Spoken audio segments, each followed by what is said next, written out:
The wrapping paper crinkled under my hands as I folded another corner around the cashmere scarf I'd bought for Mom. Christmas morning at their penthouse always started the same way, them showing off, me staying quiet. The floor-to-ceiling windows overlooked the harbor, the kind of view that cost $8,000 a month. They never let me forget it. Emma, honey, are you even listening? Mom's voice cut through my concentration. She stood by their marble kitchen island, one manicured hand on her hip, the other holding her third mimosa of the morning. Your father and I were discussing how fortunate we are to live in such an exclusive building.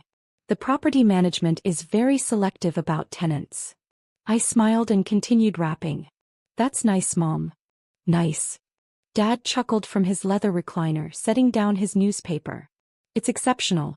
Do you know what the average renter in this building earns? 6 figures minimum. Most are 7-figure executives or entrepreneurs. Fascinating, I murmured, reaching for the tape. Mom circled closer, her designer heels clicking on the hardwood. We worry about you, sweetheart. Living in that little studio in the Arts District. What do you even pay there? $1,200? $1,500? Around that, I said neutrally. See, Richard. Mom turned to Dad dramatically. She's still in budget housing. 29 years old and living like a college student. Dad folded his newspaper with deliberate precision. Emma, your mother and I have been meaning to talk to you about your trajectory. You work at that gallery, correct? What are you making there? $35,000 a year? 40. The gallery work is fulfilling, I replied, carefully not answering the question. Fulfilling doesn't pay bills, Mom interjected. She picked up one of the gifts I'd wrapped, a silk tie for Dad, and examined it critically. Designer wrapping paper but living in poverty. That's so like you, Emma. All style, no substance. My phone buzzed on the counter. I glanced at the screen and saw it was from Richard Chin, my property manager. The preview showed, confirming rent increase to $15,000 as requested by owner. Effective January 1st. Notification letters going out today. I flipped the phone face down and returned to wrapping. Are you expecting an important call? Dad asked pointedly. Or is this another one of your freelance opportunities that never materialize? Just work stuff, I said. Mom laughed, the sound sharp and performative. Work stuff. Richard, did you hear that? She calls that little gallery job work stuff, like she's running a corporation. Speaking of which, Dad leaned forward in his chair. Your mother and I wanted to offer you some advice. It's time you faced reality about your financial situation. This building, for example, he gestured around their penthouse, is simply above your class. There's no shame in that. Most people can't afford luxury housing. We pay $8,000 a month, Mom added as if I didn't know. She'd mentioned it roughly 400 times since they'd moved in 3 years ago. Plus another $2,000 for the parking spaces and storage unit. That's $10,000 monthly. Can you even imagine having that kind of disposable income? I could imagine it quite well, actually. I received it every month, along with the payments from the other 47 units in the building. It must be hard to imagine, I agreed. Dad stood and walked to the window, his posture radiating self-satisfaction. The key to success, Emma, is understanding your limitations. Your mother and I worked hard to get where we are. I'm a senior VP at Northbrook Financial. Your mother consults for 3 major firms. We earned this lifestyle. We did earn it, Mom emphasized. She refreshed her mimosa and continued, that's why we can afford to live here while you're stuck in that shabby arts district. Have you considered that maybe you chose the wrong career path? The gallery makes me happy, I said simply. Happy? Mom nearly shrieked. Happy doesn't get you into buildings like this. Happy doesn't get you past doormen and security screening. Do you know how rigorous the vetting process was when we applied here? Background checks, credit reports, employment verification, personal references. They don't let just anyone live in the Meridian Tower. The Meridian Tower. My building. The property I'd purchased with my first major art sale when I was 26, back when Mom and Dad thought I was wasting time with those silly paintings. The 48-unit luxury complex that generated roughly $400,000 monthly in rental income. The screening process does sound thorough, I observed. Dad turned from the window, his expression condescending in that way he'd perfected over decades of corporate ladder climbing. Emma, we're not trying to hurt your feelings. We're trying to help you understand reality. This building represents a certain echelon of society.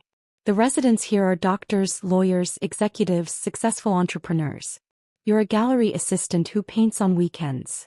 I do paint on weekends, I confirmed. Exactly. Mom seized on this. Hobbies don't pay rent in luxury buildings. Your father and I could probably get you a staff discount at one of the restaurants he manages accounts for. You could afford a nicer place if you budgeted better. Maybe a 2-bedroom in a mid-range building. My phone buzzed again. Another message from Richard. Also confirming your request to have notifications delivered by 5 p.m. today. Timing will catch most residents during evening return. Security has been briefed on potential complaints. I'd specifically requested the rent increase notices go out on Christmas Day, timed for early evening when residents would be home with family, feeling festive and generous. A strategic choice that would minimize complaints. My building, my timing. Emma. Dad's voice sharpened. Are you paying attention? This is important. I'm listening, I assured him. Mom settled onto the couch, crossing her legs with practiced elegance. Here's what we're saying, sweetheart. You need to accept that you'll never live in a building like this. And that's okay. Not everyone can be successful. Some people are meant to be artists and dreamers. You just need to find your level. High level, I repeated. Yes. Mom seemed pleased I was catching on. Your level. A modest apartment, a modest job, a modest life. There's dignity in knowing your place. Your father and I are simply trying to save you from the disappointment of aiming too high. Dad poured himself a scotch at 11 in the morning and added, take this building as an example. The Meridian Tower isn't just expensive, it's exclusive. The owner is notoriously selective. Did you know they personally approve every tenant application? I didn't know that, I lied smoothly. It's true, Mom confirmed. Richard, our property manager, told us the owner reviews every single application. Apparently, there's some sort of reclusive real estate mogul who bought the building as an investment property. Very mysterious. Nobody's ever met them. I'd met Richard plenty of times, of course. Usually at the monthly property reviews we conducted at my downtown office, the one Mom and Dad didn't know about. The office in the building I also owned, 3 blocks from the gallery where I worked. A mysterious owner, I said. Interesting. More than interesting, Dad interjected. It's smart business. Maintain exclusivity, keep property values high, ensure only quality tenants. That's the kind of thinking that builds wealth. Not whatever artistic philosophy you're pursuing. Mom leaned forward conspiratorially. Between us, Emma, I don't think the owner would ever approve someone like you as a tenant. No offense, darling, but you don't fit the profile. Young, unestablished, working in the arts? They'd reject your application before the credit check cleared. Probably, I agreed. The morning continued in this vein. More mimosas, more criticism thinly veiled as concern, more detailed explanations of why I'd never achieve their level of success. Mom described their apartment's custom features. The Italian marble imported specifically for their unit, the smart home system, the private terrace. All things I'd approved and overseen during the building's renovation 4 years ago, before they'd even applied to live here. Around 1 o'clock, Dad's phone rang. He glanced at the screen and frowned. It's Richard Chin. Odd for him to call on Christmas. Answer it, Mom urged. Maybe there's a building issue. Dad put the call on speaker. Richard, Merry Christmas. Is everything all right? Richard's professional voice filled the room. Merry Christmas, Mr. Patterson. I apologize for calling on a holiday, but I wanted to personally inform you of an important update before you receive the official notice. Official notice? Mom's mimosa paused halfway to her lips. Yes, Mrs. Patterson. The building owner has implemented a rent adjustment effective January 1st. Your monthly rent will be increasing from $8,000 to $15,000. Silence crashed through the penthouse like a physical force. 15,000? Dad's voice cracked slightly. That's nearly double. Sir. The owner conducted a market analysis and determined that current rents were significantly below market value for comparable luxury properties in the Harbor District. The adjustment brings the Meridian Tower in line with similar buildings. Mom had gone pale. This is outrageous. We have a lease. Your lease includes a rent adjustment clause permitting increases with 90 days notice, Richard explained calmly. You'll note the increase doesn't take effect until January 1st, which provides exactly 90 days from today's notification. We need to speak with the owner, Dad demanded. This is unacceptable. I'm afraid the owner doesn't take direct calls from tenants. All communication goes through property management, through me. However, I can tell you that this decision is final. The owner was quite clear in their instructions. Instructions. Mom's voice pitched higher. What kind of landlord implements massive rent increases on Christmas Day? The kind who requested specifically that notices go out today, Richard replied evenly. The owner believed holiday timing would allow residents to discuss options with family and make informed decisions about their housing with support systems present. I continued wrapping presents, my face carefully neutral. This is insane, Dad sputtered. $15,000 a month? That's $180,000 annually just for rent. Plus parking and storage, which are also increasing proportionally, Richard added helpfully. Your new total monthly cost will be approximately $18,000. Mom looked like she might faint. Richard, there must be some mistake. We're model tenants. We pay on time, we don't complain, we maintain the property beautifully. Surely the owner will make exceptions for long-time residents. The rent increase is building-wide, Richard confirmed. All 48 units received the same percentage increase. The owner was quite equitable in their approach. Equitable? Dad slammed his glass down. There's nothing equitable about pricing out your tenants. The owner doesn't believe anyone is being priced out, Richard countered. The market analysis showed that all current tenants have the financial capacity to afford the increase based on their verified income from their original applications. The owner was very thorough in their research. Mom and Dad exchanged panicked glances. I knew exactly what they were thinking. They'd stretched their budget to afford $8,000. $15,000 would break them. We need time, Mom said desperately. Can we negotiate a gradual increase? Maybe spread it over several years. I'm afraid not. The owner was firm on the timeline and amount. However, if you choose not to renew at the new rate, you have 90 days to find alternative housing. The owner has already indicated they have a waiting list of prospective tenants eager to pay the new rate. Of course, there was a waiting list.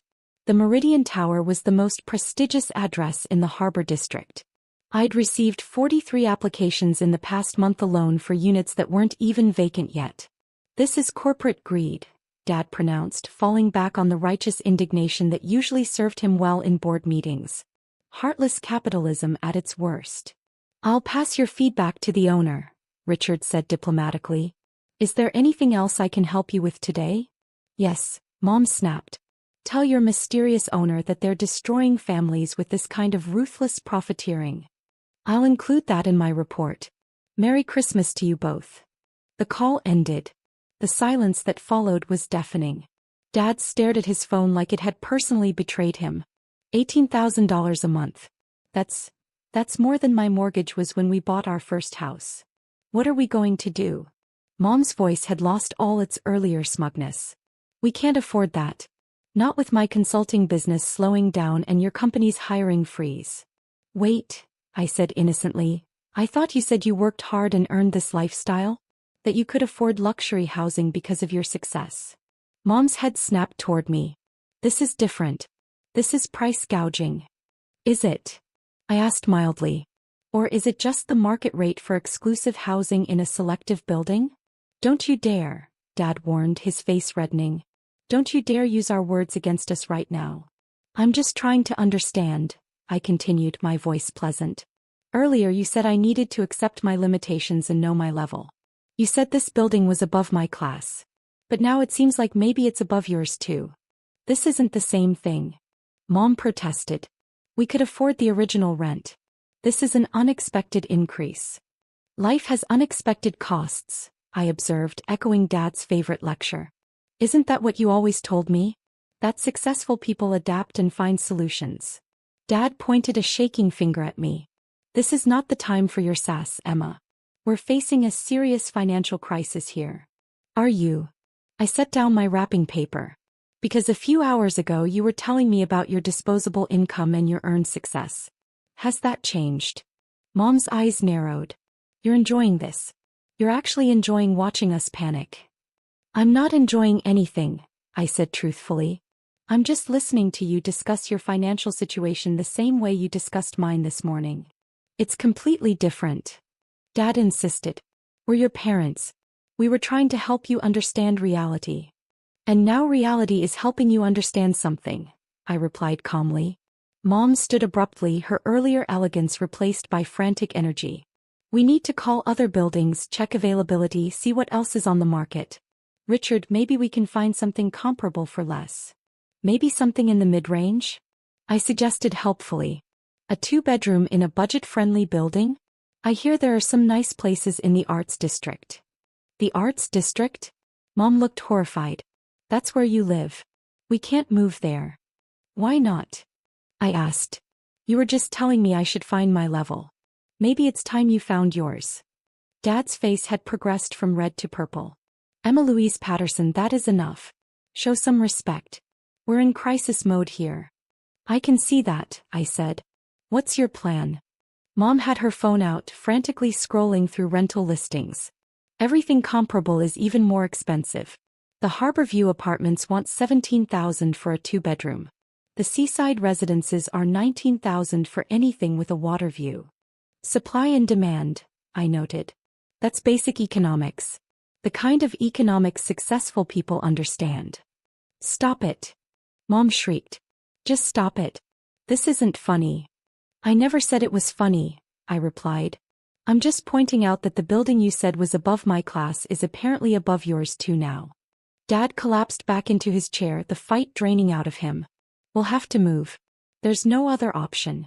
We can't afford $15,000 a month, let alone 18 with parking and storage. Maybe you could budget better? I suggested, using Mom's earlier words. Cut back on mimosas and designer clothes? Cook at home instead of eating at expensive restaurants. That won't save us $13,000 a month. Mom wailed. No, I agreed. It won't. But it might help you afford a modest apartment. There's dignity in knowing your place, remember? Mom's eyes filled with tears, real ones, not the manipulative kind she usually deployed. How can you be so cruel? We're your parents. Don't you care that we're about to lose our home? The way you cared about my shabby studio this morning? I asked quietly. The way you cared about my budget housing and my poor career choices? Dad looked up at me, and for the first time, I saw something that might have been understanding in his eyes. You're making a point. Am I? I asked. Yes, he said heavily. You're showing us how it feels to be judged and dismissed. To have our choices mocked and our situation belittled. That's very insightful, Dad. Mom wiped her eyes, mascara smearing. So what? You get to feel superior now? You get to watch us scramble and struggle? No, I said simply. I get to finish wrapping your Christmas presents and then tell you something important. What could possibly be important right now? Mom demanded. I reached for my phone and pulled up my email, then turned the screen toward them. It showed the message chain between me and Richard Chin, with a very clear header. From Emma Patterson, owner, Meridian Properties LLC.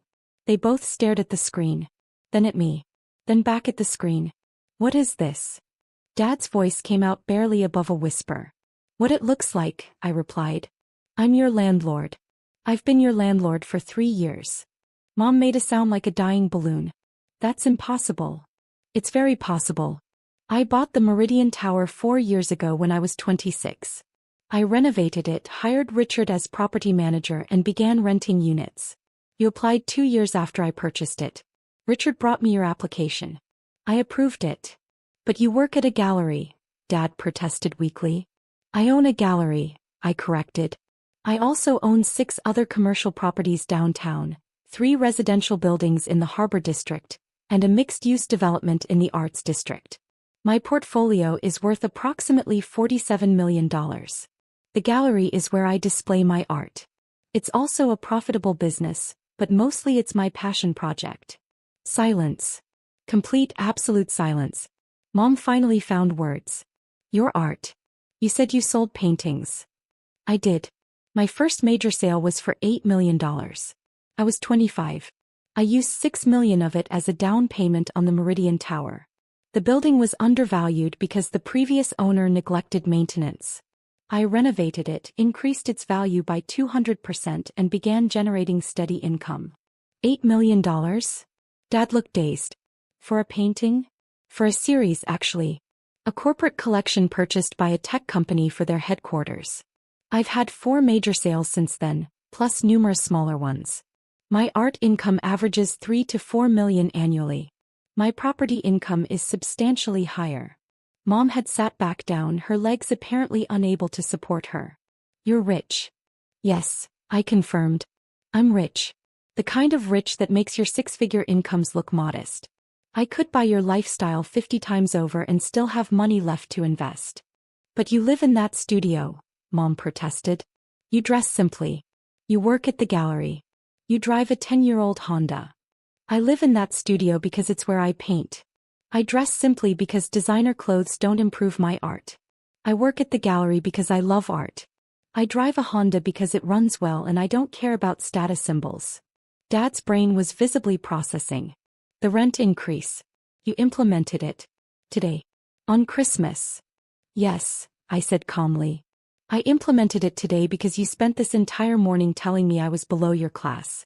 That I'd never afford a building like this. That I needed to know my place. I wanted you to understand what it feels like to have your worth measured by your address. That's vindictive, Mom whispered. Is it? Or is it just market rate adjustment? Richard wasn't lying. Comparable buildings do charge $15,000 to $19,000 for units like yours. I've actually been undercharging for 3 years. The increase is legitimate. But we can't afford it, Dad said hoarsely. No, I agreed. You can't. Just like I supposedly couldn't afford it according to you.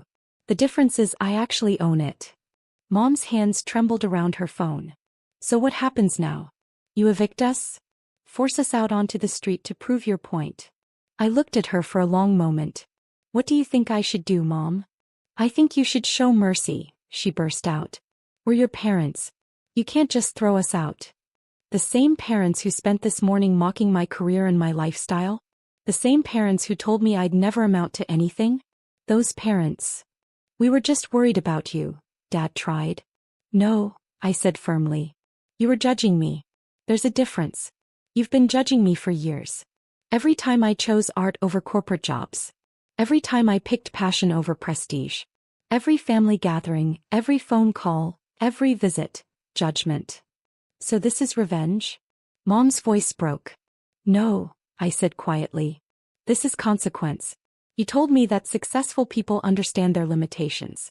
You told me to know my place. I'm simply helping you understand yours. Dad rubbed his face with both hands. What do you want from us, Emma? An apology. Do you think you owe me one? He looked at me, really looked at me for maybe the first time in years. Yes. Yes, I think we owe you several. Hundreds, probably. We didn't know, Mom protested. We thought you were struggling. You thought I was beneath you, I corrected. You thought my choices were wrong because they didn't match yours. You never asked about my life. You never showed interest in my work. You just assumed that because I didn't flaunt wealth, I didn't have it. That's not fair, Mom tried. Isn't it? Mom, how many times have you visited my studio in 4 years? How many of my gallery showings have you attended? She opened her mouth, then closed it. I don't know. A few. 0, I said. You've been to 0 showings. Dad's been to 1 and he left early to take a work call. You've never seen my studio. You've never asked about my art career beyond dismissive comments about my hobby. Dad's shoulders sagged. You're right. Richard, I said, startling them both. I'm sorry. You said I was right. About what specifically? He met my eyes. About all of it. We judged you. We dismissed your choices. We measured your worth by our standards instead of trying to understand yours. We were terrible parents about this. We were terrible parents, Mom echoed, tears flowing freely now. Emma, I'm so sorry. I'm so sorry. I let the apology hang in the air for a moment. Do you mean that? Or are you just afraid of being evicted? Both, Dad admitted. I won't lie, I'm terrified of losing our home. But I'm more terrified that we've damaged our relationship with our daughter beyond repair. Mom nodded frantically. We were wrong. About everything. Your art, your choices, your life. We were so wrong. I picked up my phone and typed a quick message to Richard, then set it down. The rent increase stands for the building. Market rate is market rate. Mom's face fell. But we can't. However, I continued, I'm implementing an exception for Unit 47. Your unit. The rent will remain at $8,000 monthly, locked in for the next 5 years with no increases. After that, we'll reassess based on your financial situation. They both stared at me in disbelief. Yup. Keeping our rent the same? Dad asked. Yes. On 3 conditions. Anything, Mom said immediately. First, you attend every one of my gallery showings from now on. Every single one. You show up, you look at the art, and you at least try to understand why I do this. Done, they said in unison. Second, you stop measuring success by income and addresses. You stop judging people, including me, by external markers of wealth. You learn to value different definitions of success. Dad nodded slowly. That's fair. That's more than fair. Third, I said, my voice soft now, you start treating me like an adult who made good choices, even if they weren't the choices you would have made. You start respecting my path. Mom was openly sobbing now. Yes. God, yes. Emma, I'm so sorry we didn't respect you before. I walked over and handed them the presents I'd been wrapping. The cashmere scarf for Mom, the silk tie for Dad. These cost more than your monthly rent, by the way. I just wanted you to know that. Dad laughed, the sound slightly hysterical. Of course they did. Jesus, Emma. We've been such fools. Yes, I agreed gently. You've been. But you're my fools and I love you anyway. Mom pulled me into a hug, her whole body shaking. I'm so proud of you. I should have said that years ago. I'm so incredibly proud of you. We both are, Dad added, joining the embrace. What you've built, what you've accomplished. It's remarkable. You're remarkable. We stood there for a long moment, the 3 of us wrapped together. When we finally separated, I pulled out my phone again. I'm sending you both access to my portfolio files. Every property, every investment, every art sale. I want you to understand what I've been building while you thought I was just playing with paint. Mom wiped her eyes as her phone dinged. She opened the files and her jaw dropped. Emma, this is incredible. You're not just successful, you're extraordinary. I tried to tell you, I said with a slight smile. But you were too busy worrying about my budget apartment. Dad was scrolling through the documents, his expression shifting from shock to something like awe. You're smarter than both of us combined. The diversification, the growth strategy, the market timing, it's brilliant. I learned from watching you, I admitted. You both have good business instincts. You just applied them to corporate ladders instead of personal empires. I took those lessons and built something different. Something better, Mom said quietly. You built something better than we ever did. Different, I corrected. Not better. Just mine. The rest of Christmas Day was different. We talked, really talked, about my work, my properties, my art. Mom and Dad asked questions, genuine ones, about my techniques and business strategies and creative process. They looked at photos of my paintings on my phone and I saw something in their eyes I hadn't seen before. Understanding. Around dinner time, Dad poured 3 glasses of wine, the expensive bottle they'd been saving, and raised his glass. To Emma. Who knew her worth when we couldn't see it. To Emma, Mom echoed, her voice still thick with emotion. The most successful person in this family. I clinked my glass against theirs. To family. And to learning what success really means. We drank and I felt something shift in the room. The dynamic had changed permanently. They'd seen behind the curtain. They knew now who held the power, who signed the checks, who approved their lease. But more importantly, they'd learned the lesson I'd been trying to teach them for years. Worth isn't measured by what you show off. It's measured by what you build, who you are, and how you treat people on the way up. My phone buzzed with messages from Richard. The other tenants in the building were receiving their notices. Some were shocked, some were angry, some were resignedly accepting. All of them would pay. The market would bear the increase. I'd been thorough in my research. But Unit 47 would stay at 8,000. My parents would keep their view of the harbor, their imported marble, their designer lifestyle. Not because they'd earned special treatment through status or wealth, but because they'd finally learned to value what really mattered. Emma. Mom's voice was hesitant. Can I ask you something? Of course. Why did you let us live here? In your building? If you knew we'd be like this, judgmental and dismissive, why approve our application? I considered the question carefully. Because I hoped eventually you'd see me. Really see me. I thought proximity might help. And I wanted to be in a position to teach you this lesson when the time was right. That's incredibly patient, Dad observed. And slightly terrifying. I'm an artist, I said with a smile. We're good at playing the long game. Mom laughed, a real laugh this time, not the performative kind. I don't think I'll ever look at you the same way again.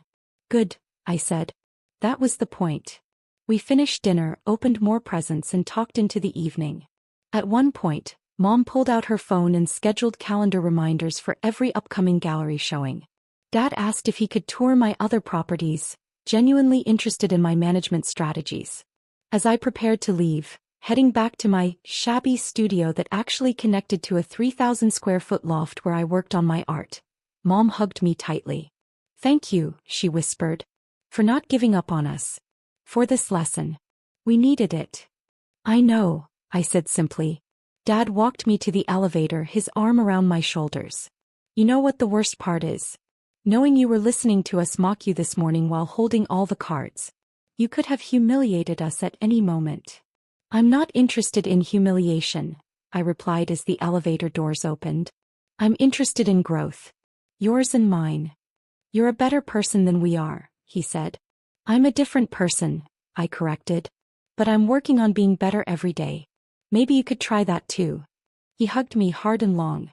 I love you, Emma. And I'm sorry I didn't say that enough. I'm sorry I didn't show it enough. You're showing it now, I said. That's what matters. The elevator descended 47 floors. I walked through the lobby, my lobby with its marble floors I'd selected and the artwork I'd curated. The security guard nodded respectfully. He knew who I was even if my parents hadn't. Outside, my 10-year-old Honda waited in its designated spot. I'd driven this car when I bought the building. I'd drive it until it died.